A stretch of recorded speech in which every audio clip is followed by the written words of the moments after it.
हाँ देखा जाए एनएसी जो मान्यवर विधायक माने जो एनएसी कथा देइथिले बा जो लोकଙ୍କର डिमांड थिला ताकू विभाग तर्जमा करी जिलापाल मानक पाखु फिजिबिलिटी रिपोर्ट मगा हैतला तो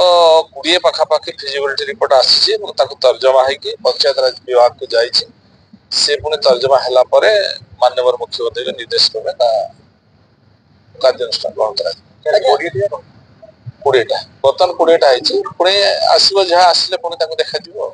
डिपार्टमेंट केते टार्गेट रखी केते नुआ एनएसी करिया पई देखो बर्तमान तो आम अर्बानाइजेशन रे मात्र 17 ରୁ 18% अच्छे आम सरकार चिंता कर 5 वर्ष भर 30% पर्यंत पहुंचा तो से अनुजाई आम म्युनिसिपालिटी को कॉर्पोरेशन एवं जो एनएसी अच्छी एनएसी को म्युनिसिपालिटी एवं न्यू एनएसी करने सरकार चिंता कर